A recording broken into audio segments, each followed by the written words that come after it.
하겠습니다. 할렐루야. 감사합니다. 서로 인사합시다. 반갑습니다. 사랑합니다. 우리 한 가족입니다. 영혼이 없는 인사는 하지 말고 좀 진지하게 좀 하자고 그렇게 얘기를 해도 눈빛도 안 주고 이렇게 하면 그게 사랑이 됩니까? 다시 한 번만 해봅시다. 한 번만 영혼을 담아서 우리 서로 눈빛을 교환하면서 우리 한 가족입니다. 사랑합니다. 할렐루야. 아마 이 얘기는 가족들 가운데도 이렇게 얘기 안 할 거예요. 평생 가도 여러분 남편이 사랑합니다, 여보 사랑해요 안 한 듣지 못한 사람이 많대요. 네, 교회 오니까 사랑한다는 얘기를 듣고 고백하지 않습니까? 할렐루야. 정말 우리는 한 가족입니다. 이스라엘 민족, 특히 유대인들은요 자부심이 강해요.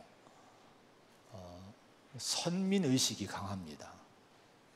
많은 민족이 있지만은 그 중에 하나님이 우리를 특별히 선택을 했다, 우리 하나님의 택함 받은 특별한 민족이다, 특별한 사람들이다, 이런 선민의식 가지고 자부심을 갖고 자랑을 하기도 하고, 더 나아가서는 다른 민족을 무시해요. 우리가 특별한 선택받은 사람들이다. 근데 아이러니하게도 하나님의 택함 받았다고 하는 사람들이요 하나님을 모른다는 거예요. 자기들은 하나님의 자녀요, 하나님의 특별히 사랑받는 사람이라고 얘기를 하고 자랑하는데 실은 정작 그들이 하나님을 모른다는 거예요. 이런 일이 있을 수 있습니까? 누가 그 얘기를 했는 거 아니? 예수님이 오늘 19절에 그런 얘기를 하신 거예요. 너희는 나를 알지 못하고 내 아버지도 알지 못하는다. 누구한테 한 얘기입니까? 유대인들에게, 바리새인들에게 너희는 아버지를 모른다, 하나님을 모른다고 이렇게 그들의 신앙의 모습을 들춰낸 거예요. 여러분, 이것이 이들의 불행이었고 실은요 하나님의 자녀로 택함받은 사람들이 하면서 하나님을 정작 모르고 하나님이 그들을 구원하기 위해서 보내신 예수님을 모르기 때문에 이 무지가 그들의 불행이었고, 그들의 신앙생활은 남보다 열심히 하는데 그 믿음이 헛되게 만든 것이 바로 이것이라고 하는 거예요. 근데 고린도 후서에 보면 사도 바울이 이런 고백을 한 내용이 나옵니다. 고린도서 4장 6절에 어두운 데서 빛이 비치라 말씀하셨던 그 하나님께서 예수 그리스도의 얼굴에 있는 하나님의 영광을 아는 빛을 우리 마음에 비추셨느니라. 창세기 1장 3절에 하나님이 세상을 창조할 때 처음 창조한 것이 뭡니까? 빛을 창조했어요. 빛이 있으라 하심에 빛이 있었다고 말씀을 합니다. 그 흑암과 어둠의 세상에 빛을 창조하신 하나님이 바로 자신들에게 그 빛을 주었다는 거예요. 바울 자신에게 그 빛을 주었다는 거예요. 하나님을 모르던 어둠 속에 처해 있던 자신에게 예수 그리스도의 얼굴에 있는 하나님의 영광을 아는 빛을 우리 마음에, 하나님이 빛을 창조한 하나님이 그 빛을 비춰주셨다는 거예요. 결국 이 얘기는 뭡니까? 나는 하나님을 안다는 거예요. 예수님을 알게 됐다는 거예요. 그러면서 이 바울이 뭐라고 하는 거 아니? 고린도서 4장 7절에 우리가 이 보배를 질그리게 가졌으니 이 보물, 이 보화를 내가 가졌다. 자, 그러면 여러분, 바울이 고백한 보화가 뭡니까? 바울이 자랑한 이 보배가 뭡니까? 물질이 아니에요. 세상 영광이 아닙니다. 그리스도의 얼굴에 나타나는 하나님의 영광을 아는 지식, 하나님을 아는 거, 예수님을 아는 이 믿음이 내 인생의 보배라는 거예요. 내 삶의 보화라고 하는 거예요. 여러분, 이렇게 우리가 위대하신 창조주 하나님을 아는 것과 그 하나님이 보내신 독생자 예수님을 아는 것이, 그리고 믿는 것이 우리의 보배임을 믿으시기 바랍니다. 찬양 중에 내 안에 가장 귀한 것 예수를 알미라. 금 은보다 더 귀한 것 예수를 알미라. 세상 지식보다 귀한 것 예수를 알미라. 내 안에 가장 귀한 것 예수를 알미라. 이런 찬양이 있어요. 종종 우리 교회에서도 부르고 많은 사람들이 부릅니다. 여러분, 금은보다 어떤 지식보다도 귀한 것은 예수를 아는 거라고 하는 이 고백, 이것이 저와 여러분의 고백이 되기를 축원을 드립니다. 여러분, 한번 질문을 오늘 좀 많이 하면서 질문 속에서 오늘 하나님의 음성을 듣기를 원하는데요, 한번 질문합니다. 하나님을 아십니까? 예수님을 정말 아십니까?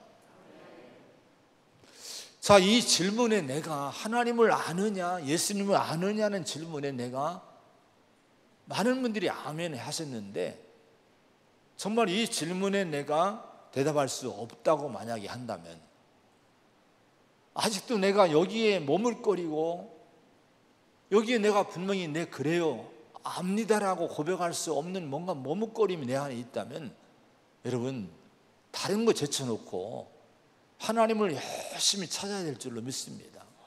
예수님을 깊이 묵상하고 찾아야 될 줄로 믿습니다. 다른 질문, 다른 문제에는 혹시 대답을 할 수 없어도 성도가 이 문제만은 대답을 해야 돼요. 이 질문에 하나님을 아느냐 예수님을 아느냐는 이 질문에는 적어도, 이 질문에는 내가 이 하나님을 안다고, 예수님을 안다고 대답을 해야 됩니다. 창조주 하나님을 알아야 되고, 그 창조주 하나님이 인류를, 우리를 사랑하셔서 구원하기 위해서 독생자 예수님을 보내셨고, 보내신 사랑의 하나님이고, 그 하나님의 보내심 받고 이 땅에 오신 하나님의 독생자이신 예수님은 우리를 위해 십자가를 지셨고, 그리고 죽음에서 부활하셨고, 그 예수를 믿으면 내가 구원받는다는 이 지식, 이 믿음을 우리가 분명하고 확고하게 가져야 될 줄로 믿습니다. 여러분, 이 질문에 하나님을 아느냐 예수님을 아느냐는 질문의 대답을 분명히 할 수 있는 성도가 되시기를 축복합니다. 왜 이렇게 해야 될까요? 왜 그러면 이 질문에 대답을 해야 됩니까? 이사야서 1장 3절로 5절에 보면요, 소는 임자를 알고 나귀는 그 주인의 구유를 알건만은 이스라엘은 알지 못하고 나의 백성은 깨닫지 못하는도다, 이렇게 말씀을 합니다. 이게 뭐예요? 짐승도 자기 주인을 안다는 거예요. 자기를 길러주고 자기를 키워주고 자기를 먹여주는 주인을 알아본다고 하는 거예요. 그런데 하나님의 책망은 뭡니까? 탄식은 뭐예요? 내 백성이 나를 모른다는 거예요. 이스라엘 백성들이 나를 모른다는 거예요. 오늘 예수님이 유대인을 향해서, 바리새인들을 향해서 너희가 나를 모르고 하나님을 아버지를 모른다고 했듯이 하나님이 일찍이 이 얘기를 하신 거예요.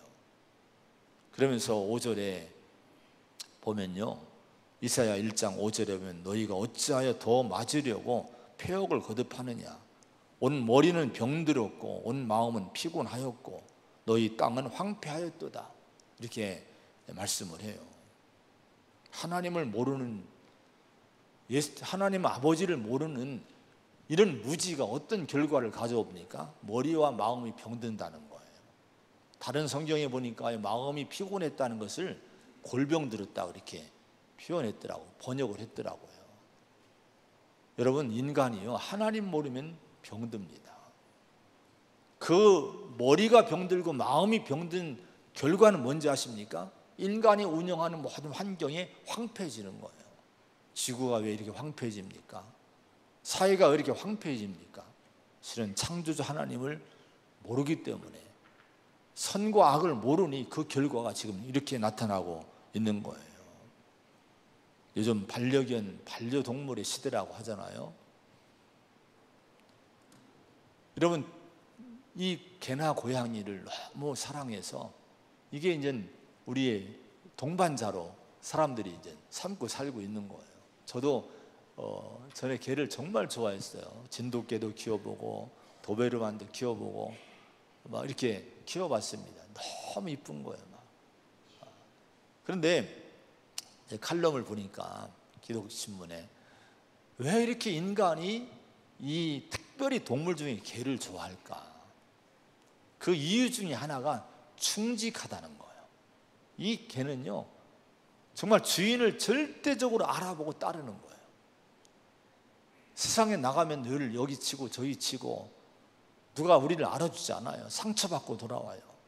집에 돌아오면 기다리던 강아지가, 개가 막 꼬리를 치면서 막 달려들고 뛰어오르고, 그 전에 키워보면 어디 갔다 오면, 차만 오면 막 뛰는 거예요. 막 주인 온다고 막. 그래서 그 모습 보면 너무 이쁜 거예요. 그래서 우리 사람들이 이 개들을 좋아하는 거예요.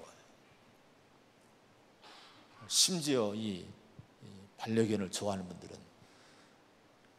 반려견 없는 천국은 생각할 수 없다, 이렇게까지 얘기를 한다고 해요. 그 정도로 막 좋아하는 거예요. 그런데 여러분, 오늘 만약에 이사야 선지자가 오늘날 얘기한다면 이렇게 얘기하지 않을까? 아까 소도 나귀도 임자를 알고 제 주인의 구유를 알건만은 이스라엘은 알지 못하고 내 백성은 깨닫지 못한다고 했지 않습니까? 그럼 이렇게 얘기할 거예요. 야, 개도 주인을 알고 고양이도 주인 아는데 왜 너는 나를 모르느냐? 아마 이렇게 책망하지 않을까요? 왜 자꾸 분위기가 싸해집니까? 요즘 개 얘기 잘못하면 큰일 난다고 해서 하는데, 이건 좋은 얘기잖아요. 제가 그렇지 않습니까? 짐승도 주인을 아는데 정말 우리 성도가, 우리 인간이 하나님을 모른다면 이건 정말 문제지 않겠습니까? 여러분, 하나님을 잘 아시기를 축복을 드립니다. 자, 오늘 여러분 특별히 세 가지 질문을 한번 해볼 거예요. 세 가지 질문을 통해 우리 신앙을 한번 돌아보는 시간을 가질 거예요. 먼저는 예수를 나는 믿는 자인가? 진심으로 믿는 자인가? 자, 이 질문 따라합시다. 나는 예수를 믿는 자인가? 아마 이 질문을 지금 같이 나눴는데 어느 분들은 그런 시시한 질문을 이제서야 지금 나한테 이런 질문에, 아마 기분이 좀 상하시는 분이 계실지 모릅니다. 그러나 우리가 이 문제를 좀 다시 한번 진지하게 생각을 해봐야 돼요.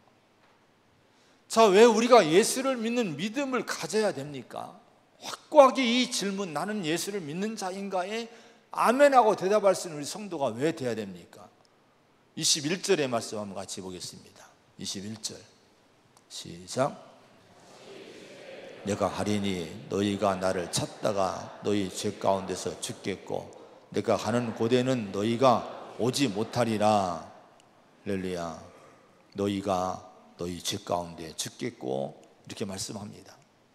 내가 가는 곳에 너희는 못 온다, 이렇게 말씀을 해요. 자, 이 말씀은 성경에 실은 주제입니다. 성경의 중심 내용이에요.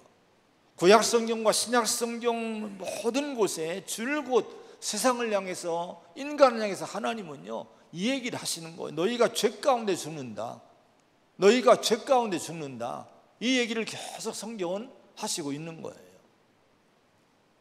창세기에 보면은 하나님이 인간을 창조했어요. 에덴 동산에 인간을 두시고 모든 축복을 누리게 했고 모든 열매를 다 먹도록 허용을 했어요. 근데 그 중에 동산 중앙에 선악과 나무를 하나 두시고 다른 건 다 이무기로 먹되 선악을 알게 하는 나무 열매는 먹지 말라. 네가 먹는 날에 반드시 죽으리라. 하나님이 이 법을 세워 놓으신 거예요. 자, 이것은 여러분 자유를 주지만은 행복을 주지만 하나님 말씀에 순종할 때만이 그 행복을 누릴 수 있다 하는 걸 가르치고 있는 거예요. 인간은 하나님의 창조물이기 때문에 하나님의 계명과 하나님의 말씀에 순종자가 되어야 된다 하는 거예요. 그런데 마귀가 어느 날 방문을 해요. 그리고 유혹을 하는 거예요. 진짜 그렇게 얘기했니? 진짜 그거 먹지 말라고 했니? 물어보면서 하나님과는 반대로 얘기를 하는 거예요. 너희가 결코 죽지 아니하리라. 오히려 이걸 먹으면 너는 하나님처럼 된다. 이렇게 얘기를 하는 거예요. 그러니까 인간이 아담과 하와가 눈이 번쩍 뜨이는 거예요. 아니, 하나님처럼 된다 하니까 이걸 얼른 따먹고 죄를 짓습니다. 이걸로 말미암아 인간은 범죄하고 죄인이 되게 된 거예요. 이런 하나님께 불순종하고 마귀의 말을 들은 이 아담과 하와에게, 우리 인간에게 하나님이 그 죄의 결과로 이제 저주를 선언하시는데, 형벌을 선언하시는데 이렇게 선언하셨어요. 창세기 3장 19절에 보면은 너는 흙이니 흙으로 돌아갈 것이니라. 너는 흙으로 만들어졌는데 흙으로 돌아간다. 이게 뭡니까? 죽음을 선고한 거예요. 오늘 예수님이 말씀하신 그 말씀, 너희가 죄 가운데 죽겠고라는 이 말씀이 바로 그 태초에 하신 말씀이에요. 너는 흙이니 흙으로 돌아갈 것이니라, 동일한 말씀이 되는 거예요. 신약성경에 오면요, 로마서 3장 23절에 모든 사람이 죄를 범하였음에 하나님의 영광 이르지 못하더니라고 말씀을 해요. 이게 무슨 얘기입니까? 이것도 동일한 얘기예요. 죄를 범하였음에 하나님 영광 이르지 못, 천국에 못 간다. 뭡니까? 너희가 죄 가운데 죽으리란 거예요. 자, 근데 여러분, 이렇게 성경은 계속 인간을 향해 죄인이라고, 그 죄 때문에 죽는다고 이렇게 계속 선고하고 있는데요, 이런 죄인이라고 선고를 받을 때 우리는 내가 왜 죄인이야? 나는 이만큼 잘 살고 있는데, 나는 선하게 살고 있는데, 나는 성실한데, 이렇게 아마 여러분 우리 자신에 대해서 변호를 하고 의문을 제기하고 때로는 저항을 하는 마음도 생기게 될 수도 있어요. 근데 죄인이라고 선고하는 것은요, 상대적인 평가가 아니에요. 누구와 비교해서 저 사람보다 네가 좀 낫다, 저 백성보다 이 백성이 좀 낫다, 이런 상대적인 평가가 아니라 절대적인 평가입니다. 하나님의 기준으로 여러분 평가가 돼요. 우리 인간은 죄인이란 거예요. 이걸 우리가 인정할 수 있는 마음이 돼야 될 줄로 믿습니다. 자, 그러면 여러분, 예수님은 왜 오늘 유대인들에게 너희가 너희 죄 가운데 죽겠고라고 경고를 하셨을까요? 그 이유가 뭘까요? 24절의 말씀을 한번 봅니다. 24절 시작. 그러므로 내가 너희에게 말하기를 너희가 너희 죄 가운데서 죽으리라 하였노라. 너희가 만일 내가 그인 줄 믿지 아니하면 너희 죄 가운데서 죽으리라. 아멘. 자, 너희가 너희 죄 가운데 죽으리라고 얘기했는데, 그러면서 이렇게 얘기를 하신 거예요. 너희가 만일 내가 그인 줄 믿지 아니하면 너희 죄 가운데 죽으리라는 말씀을 다시 하셔요. 자, 이 얘기가 무슨 얘기입니까? 예수님이 왜 오셨죠? 예수님 오신 이유가 뭐예요? 우리를 죄에서, 죄인을 심판하기 위해서 오신 것이 아니라 죄에서 구원해서 멸망치 않고 영생 얻게 하기 위해서 하나님의 보내심 받고 오신 분이 하나님의 독생자 예수님이십니다. 할렐루야. 자, 그래서 여러분, 죄 가운데 죽을 수밖에 없는 운명에 처한, 비참한 운명에 처한 인간이지만은 이 예수를 믿으면은 죄에서 구원받고 살 수 있다고 하는 거예요. 자, 이런 예수님이 오셨는데 문제는 믿지 않는다는 거예요. 계속 이제 다음 차트에도 보면요, 안 믿는다, 믿지 않는다는 얘기를 자꾸 하셔요. 믿지 않는, 그렇게 얘기해도 믿지 않는 거예요. 이게 문제가 되는 거예요. 그래서 예수님은 죄 가운데 죽으리라는 강력한 말씀하심으로 그들이 그걸 깨닫고 구원자로 오신 예수님을 믿게끔 하기 위해서, 예수님에게 여러분 오게끔 하기 위해서 이런 말씀을 하셨다고 하는 거예요. 여러분, 예수님이 그래서 내가 그인 줄 믿지 아니하면 너희는 죽는 거야. 예수님 말씀 뭐예요? 믿음이란 것은 죽고 사는 것을 결정하는 중요한 문제라고 하는 거예요. 내가 예수 믿는 것이 얼마나 중요한지를 알아야 된다 하는 거예요. 이렇게 말씀하시니까 유대인들이 또 질문해요. 25절의 말씀 같이 읽습니다. 25절 뭐라고 또 질문하는가? 시작. 그들이 말하되 네가 누구냐?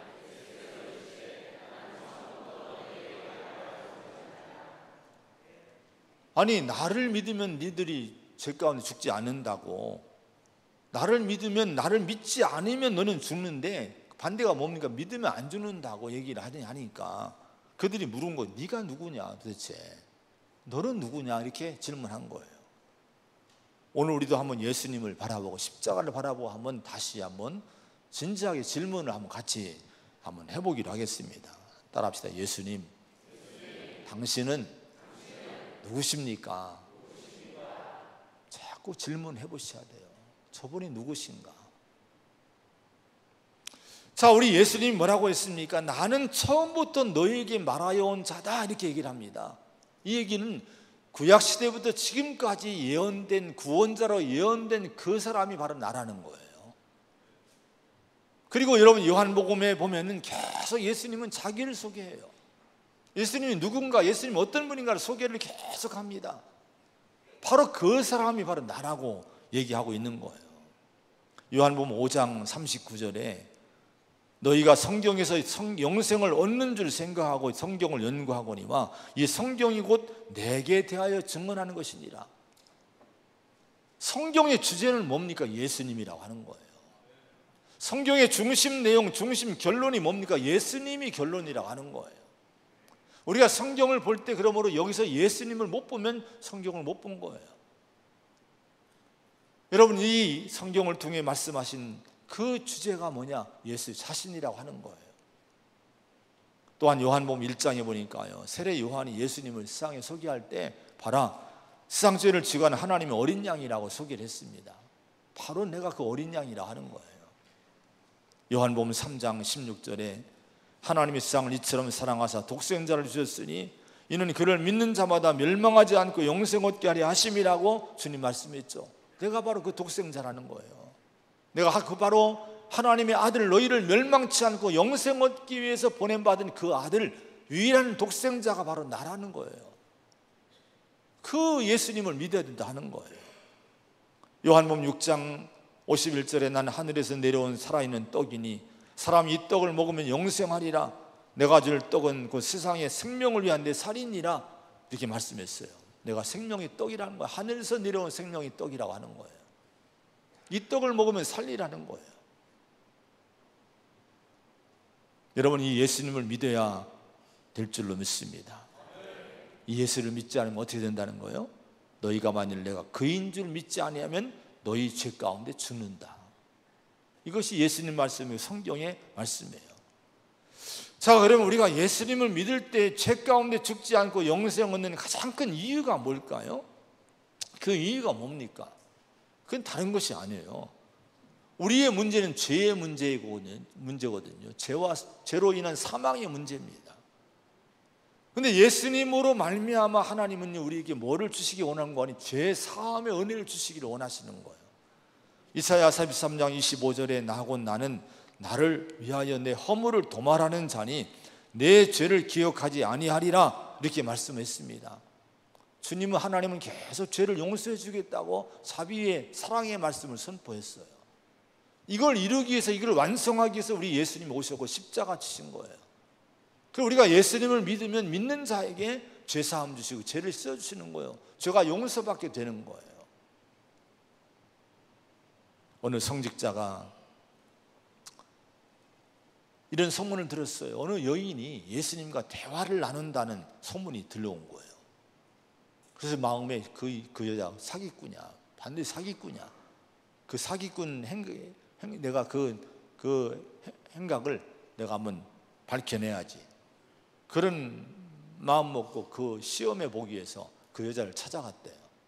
그래서 당신이 정말 예수님과 대화를 나누느냐, 그 사람이냐 했더니 내가 그 사람이라고 대답하더래요. 그러면 한번 나를 위해서 한번 그 예수님께 한번 질문을 해달라고. 무슨 질문을 해달라는 거냐고 물으니까 내가 신학교 다닐 때 지은 죄가 있는데 그 죄가 무엇인지 좀 물어봐 달라고 그렇게 질문했대요. 그러니까 그 여자가 그래요? 한 주간 후에 다음 주에 오세요. 그래도 그래드려요. 옳다 됐다. 이제는 걸렸다. 이제 사기꾼 내가 만천에 드러내야지. 신학교 때 몇십 년 전에 지은 죄 어떻게 알아? 그리고 다음 주일에 찾아간 거예요. 한 주간 후에. 그래서 물어봤습니까? 예수님이 뭐라고 하던가요? 내가 신학교 때 지은 죄가 뭐라고 하던가요? 물어보니까 그 여자가 이렇게 눈을 감고 있다가 얘기를 하더래요. 예수님이 이렇게 말씀했습니다. 내가 다 잊었다. 내가 다 잊었다. 여러분, 이게 무슨 얘기입니까? 내 허물을 도말하는 자니 내 죄를 기억하지도 아니하리라. 예수님을 믿으면 하나님이 우리에게 주시는 축복이 이거예요. 이미 예수님의 십자가에서 내 문제가 해결됐기 때문에 그걸 다시 거론하지 않으신다는 거예요. 다시 너 옛날 그 죄 하면서 지적하지 않으신다는 거예요. 다 도말하고 다 덮어주고 다 씻어주고 심지어 기억조차도 안 하신다는 거예요. 이게 우리를 하나님의 사랑임을 믿으시 바랍니다. 그리고 우리를 의롭다 하시고 하나님의 자녀 삼으시고 영생을 주시고 천국을 주시는 거예요. 여러분, 그래서 우리가 예수님을 믿어야 되는 거예요. 다시 한번 이 내용을 마음에 생각하면서 여러분 자신 향해서 질문해 보세요. 나는 정말 이 예수님을 믿는가? 여기 아멘 할 수 있는 성도가 되시기를 축원을 드립니다. 할렐루야. 자, 두 번째 질문은요, 나는 예수께 속한 자인가의 질문을 해봐야 돼요. 따라합시다. 나는 예수께 속한 자인가? 23절의 말씀 한번 읽어봅니다. 23절 시작. 예수께서 이르시되 너희는 아래에서 났고 나는 위에서 났으며 너희는 이 세상에 속하였고 나는 이 세상에 속하지 아니하였느니라. 자, 예수님은요 자신의 소속을 분명히 해요. 나는 위에서 났다. 나는 너희처럼 이 세상에 속한 사람이 아니다. 나는 위에 속한 사람이다. 하늘에 속한 사람이다 하고 소속을 분명하게 예수님은 밝히고 고백을 합니다. 자, 이와 같이 우리 성도는요 우리 소속을 분명히 고백하고 분명히 붙들어야 될 줄로 믿습니다. 이 소속을 여러분 자기 정체성이라고 해요. 이걸 알아야 자기를 아는 거예요. 그리고 자기 인생을 책임 있게 가꾸고 관리하고 살 수 있게 되는 거예요. 여러분 소속은 어디입니까?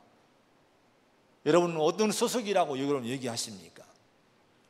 빌립보 3장에 보면요 18절부터 보면 내가 여러 번 너희에게 말하였거니와 이제도 눈물을 흘리며 말하노니 여러 사람들이 그리스도의 십자가의 원수로 행하느니라.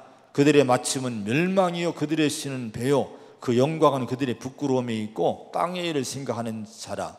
그러나 우리의 시민권은 하늘에 있는지라. 이렇게 고백을 해요. 우리는 하늘의 시민입니다. 나는 하늘의 시민권 갖고 있습니다. 바울은요 소속을 분명히 했어요. 자, 왜 이 얘기를 했는지 아십니까? 바울이 보니까 초대교회 교인들, 많은 교인들이 교회를 다니는데 그리스도의 십자가의 원수로 살고 있다고 하는 거예요. 복음적인 삶을 살고 있지 않은 거예요. 십자가의 원수가 뭡니까? 빌립보 3장 19절에 그들의 신은 배요 영광은 그들의 부끄러움에 있고 땅의 일을 생각하는 자라. 이렇게 얘기합니다. 그러니까 여러분 항상 십자가의 원수를 산다는 것은요 하나님보다도 영적 가치보다도 육신의 것을 자기 신으로 삼는 거예요. 내가 배부르면 이게 신이 되는 거예요. 내 욕심, 이게 신이 내 하나님처럼 된 거예요. 부끄러운 일을 부끄럽지 않게 행하는 거예요. 오직 세상 일만 생각하고 사는 거예요.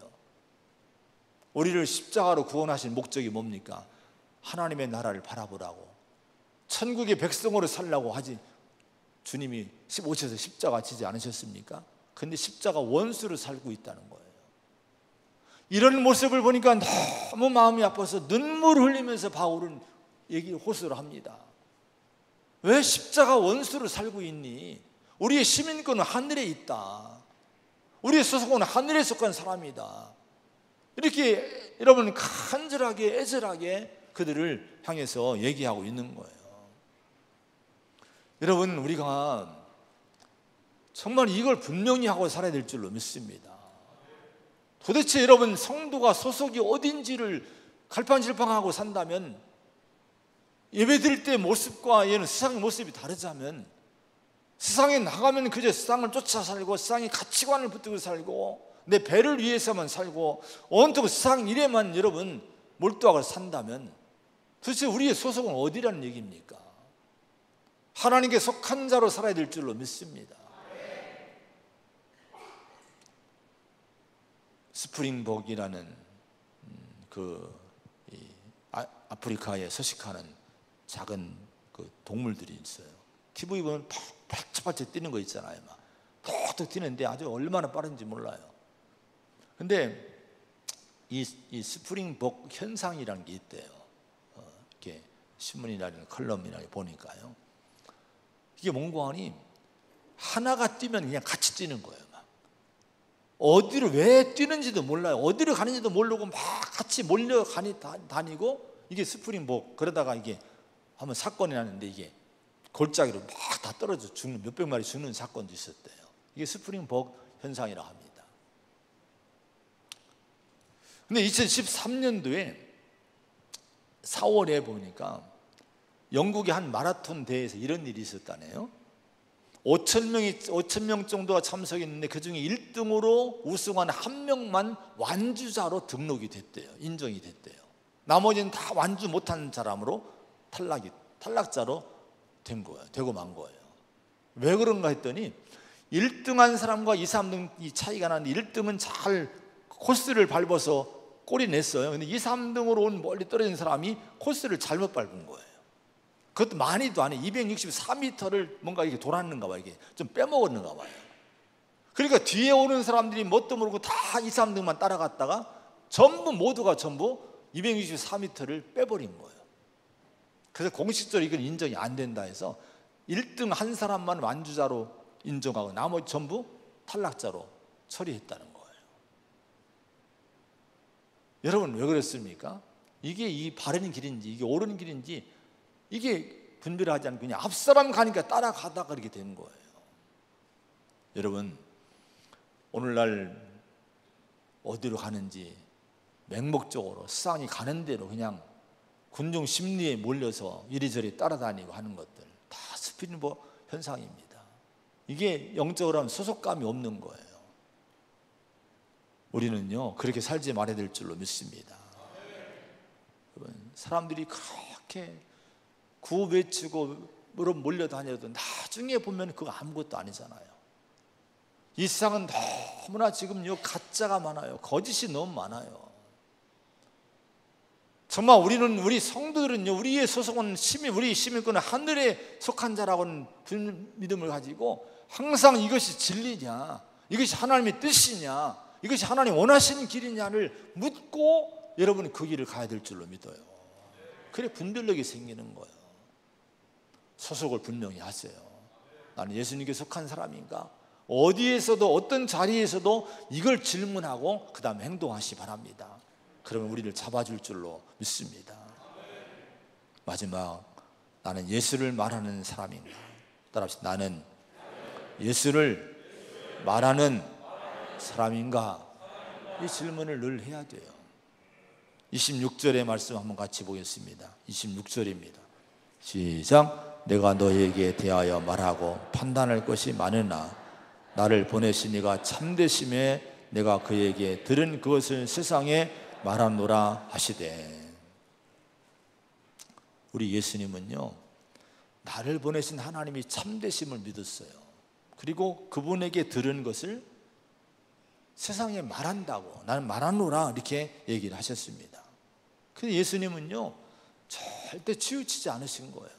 어떤 위협을 당해도 어떤 어려움 당해도 누가 자기를 버려도 외면시켜도 홀로 남아도 끝까지 뭐를 말했습니까? 하나님의 말씀만 전한 거예요. 창조주 하나님만 전했어요. 하나님의 뜻만 말했어요. 하나님의 기준으로 인간의 실체를 밝혀내고요, 구원의 길을 얘기하고, 여러분 세상을 향해서 오직 하늘의 말씀만 전한 분이 예수님이신 줄로 믿습니다. 우리 성도도 세상을 향해 말하는 자가 되어야 돼요. 세상의 신분이 아니라 하나님의 자녀의 신분으로 말하는 자가 되란 말이에요. 하늘에 속한 자로서 세상을 향해 말하는 자가 되어야 된다 하는 거예요. 이게 뭡니까? 전도라고 하는 거예요. 전도. 복음을 말하는 거예요. 십자가 복음을 말하는 거예요. 하나님을 말하는 거예요. 고린도서 1장 21절에 하나님의 지혜에 있어서는 이 세상이 자기 지혜로 하나님을 알지 못하므로 하나님께서 전도에 미련한 것으로 믿는 자들을 구원하시기를 기뻐하셨도다. 여러분 세상이 똑똑한 것 같죠? 막 이렇게 여러분 발전하고 이런 걸 볼 때 정말 인간이 대단한 것 같아요. 근데 여러분 세상은 자기 지혜로 절대로 하나님을 모른다는 거예요. 아무리 똑똑해도 자신의 지식과 지혜 가지고 하나님을 모른다는 거예요. 그래서 이런 인간을 어떻게 그럼 구원할 수 있느냐? 하나님은요 전도라는 것을 통해서 구원하기를 원하신다는 거예요. 그게 거기 뭐라고 표현하는 거냐? 전도에 미련한 것으로 믿는 자들을 구원하기를 기뻐하셨도다. 전도가 미련해 보이잖아요. 아니 이런 세상에 어떻게 전도가 먹혀? 가서 전도 주면 뭐 먹힐까? 예수 믿으러 가면 먹혀? 사람들이 믿어? 받아들여? 지금 다 이런 생각들이 팽배히 있어요. 패배의식이 지금 교회 안에 다 물들어 있는 거예요. 마귀가 지금 역사하고 있는 거예요. 교회가 지고 있는 거예요. 여러분 교회가 여러분 생긴 그때부터 지금까지 2000년 동안 복음이 전해진 것은 다른 방법이 아닙니다. 전도를 통해 복음이 전해진 거예요. 남들이 볼 때 무식해 보이죠? 그 욕먹고 거부당하고 죽임당하고 그 미련해 보이는 전도를 통해 하나님은요 영혼을 구원하길 기뻐하셨다는 거예요. 여러분 전도를 미련하게 생각하지 말아야 돼요. 전도를 하셔야 될 줄로 믿습니다. 디모데후서 4장 2절에 보면 너는 말씀을 전파하라. 때를 얻든지 못 얻든지 항상 힘쓰라 이렇게 말씀했어요.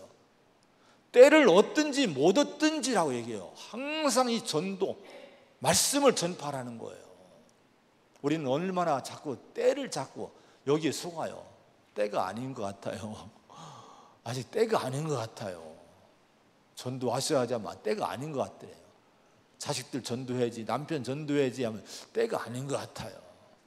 그러다가 지금까지 왔잖아요. 그러다가 나중에 어떻게 할 거예요? 이 세상 떠나면 어떻게 할 겁니까? 인간이 유한한 존재예요. 영원하지 않습니다. 그래서 급하게 전하라는 거예요. 여러분 때를 말하지 마시고요, 전도가 미련해 보이지만 자꾸 말하시기 바랍니다. 예수님 말씀을 전해야 되는 거. 그때 어느 때인가 그 어느 순간인가 그때 그 말씀을 듣고 여러분 인간의 교만이 깨지고요, 불신이 깨지고 복음을 받아들이게 되는 거예요. 전도합시다.